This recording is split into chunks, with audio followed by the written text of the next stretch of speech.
জেলা কার্যালয় থেকে এই প্রেস কনফারেন্সের শুরুতেই আমি আজকে যেহেতু ভারতীয় জনতা পার্টির রাজ্য কমিটি ঘোষণা হয়েছে, এই রাজ্য কমিটিতে যারা রাজ্যের পদাধিকারী হয়েছেন, বিভিন্ন দায়িত্ব পেয়েছেন, প্রথমে তাদের সকলকে অনেক অনেক শুভেচ্ছা এবং অভিনন্দন জানাই।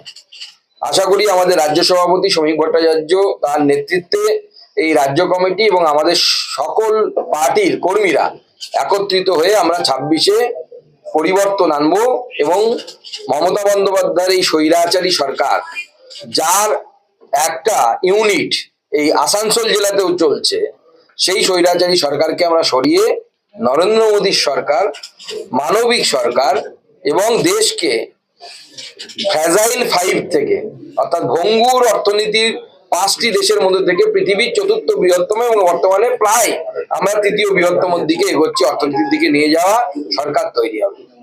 বন্ধুগণ, আজকে আসানসোলের বিষয়ে কথা বলতে গিয়ে আমার প্রথমে রেলপারের অঞ্চল, সেই অঞ্চলের কথা বলতে আমরা বাধ্য হচ্ছি। এই রেলপার অঞ্চল এখন বর্তমানে ড্রাগ মাফিয়াদের অধীনে চলে গেছে। ড্রাগ মাফিয়াদের দৌড়াতে আমাদের যুবকরা, তারা দিনের পর দিন এই ড্রাগ অ্যাডিক্টেডের সংখ্যা বাড়ছে এবং তারা ড্রাগ অ্যাডিক্টেড হয়ে যাচ্ছে। এখানকার বিধায়ক মলয় ঘটক, যিনি রাজ্যের মন্ত্রী, তিনি এতদিন ধরে বিধায়ক আছেন, মন্ত্রী আছেন। আমি প্রশ্ন করতে চাই যে একজন এরকম সিনিয়র মন্ত্রীর বিধানসভাতে এই ড্রাগ র্যাকেট চলছে, মন্ত্রী কি জানেন না?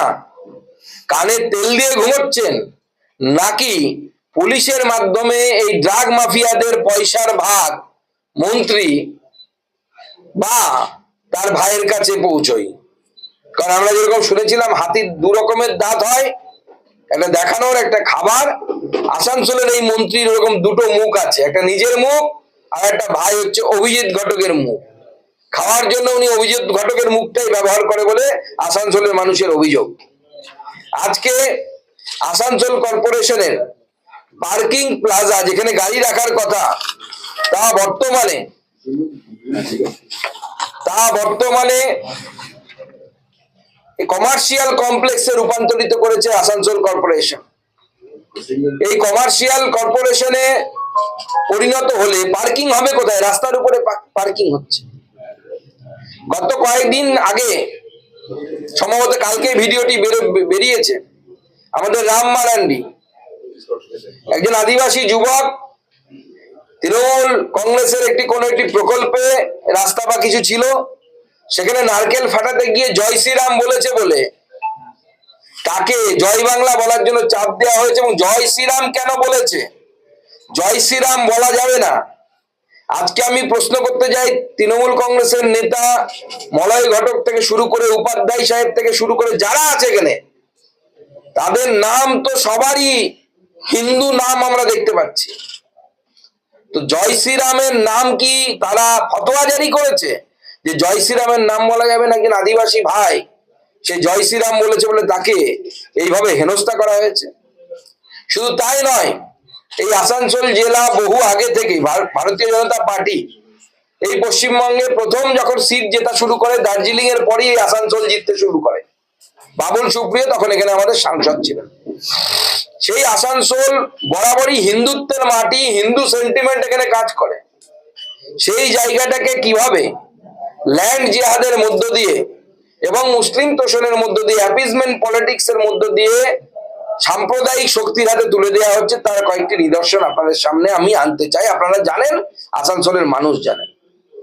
আমরা যদি দেখি যে একের পর এক জায়গায়, সেটা রাহালেন হোক বা অন্য কোনো জায়গায় হোক, বিশেষ করে আমাদের এই মন্ত্রী সাহেব, তার যে 2জন ঘনিষ্ঠ ব্যক্তি, একজন নান্নে আর একজন মিস্টার, এই নান্নে এবং মিস্টার, তারা হিন্দুদের জমি জোর করে কিনে নিচ্ছে। এটা ল্যান্ড জিহাদ। জমি কেনাটা না পরে কথা, এটা ল্যান্ড জিহাদ চলছে। আসানসোলের ভেতরে মিনি পাকিস্তান বানানোর একটা চক্রান্ত চলছে।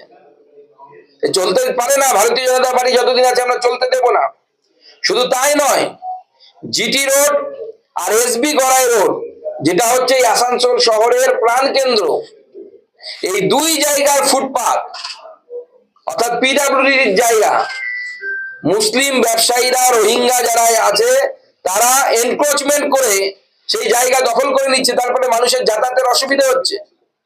কিছুদিন আগে আপনারা জানেন যে এখানে হসপিটাল অবস্থিত এই রাস্তার উপরে, কিছুদিন আগে একজন রোগী এই রাস্তা দিয়ে যাবার সময় অ্যাক্সিডেন্ট হয় ন্যাশনাল হাইওয়েতে।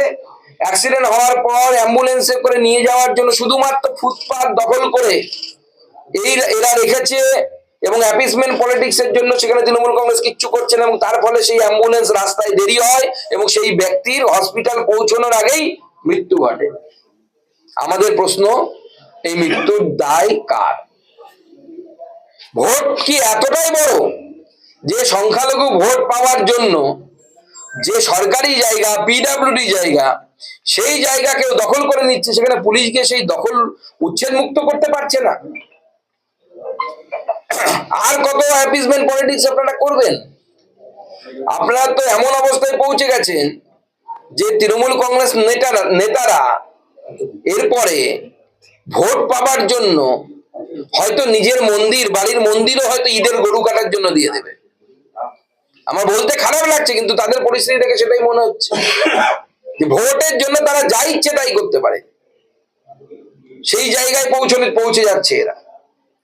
আজকে আমরা অবাক হয়ে যাচ্ছি যে কয়লা কেলেঙ্কারিতে এই মন্ত্রী নাম বারবার জড়িয়েছে। সিবিআই বেশ কয়েকবার ডেকেছে, মন্ত্রী যাননি, বিভিন্ন অজুহাত দিয়ে পালিয়ে বেড়াচ্ছে।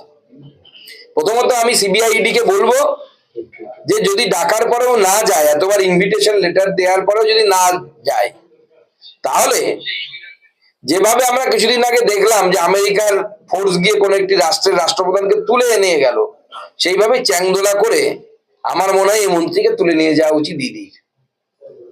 এত তো প্রয়োজনই পড়বে না, ইডি এলে পরে এমনি ভয়ে লাফিয়ে গাড়িতে উঠে যাবে মন্ত্রী।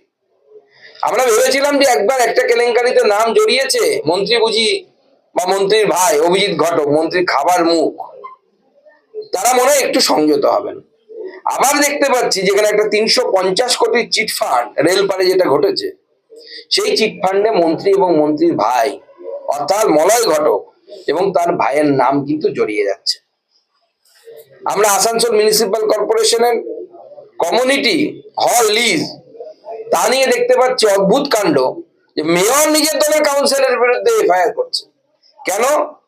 ভাড়ার টাকা নেওয়া হয়েছে কিন্তু লিজ হোল্ডাররা কোনো জিএসটির টাকা জমা করেনি, অথচ সাধারণ মানুষের কাছ থেকে সম্ভবত 18% হারে জিএসটি নেওয়া হয়েছে।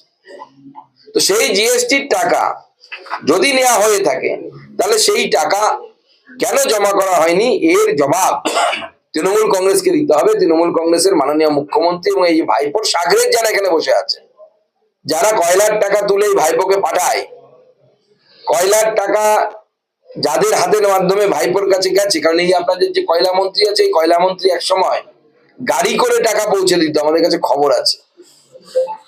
তাদেরকে কিন্তু মানুষের কাছে জবাব দিতে হবে। জনগণের টাকা, জনগণের কয়লা, জনগণের পয়সা, জনতা জনার্দন সময় হলে পরে কিন্তু গলা দিয়ে হাতটা ঢুকিয়ে পেটের ভেতর থেকে কিন্তু টাকা বের করে দেয়।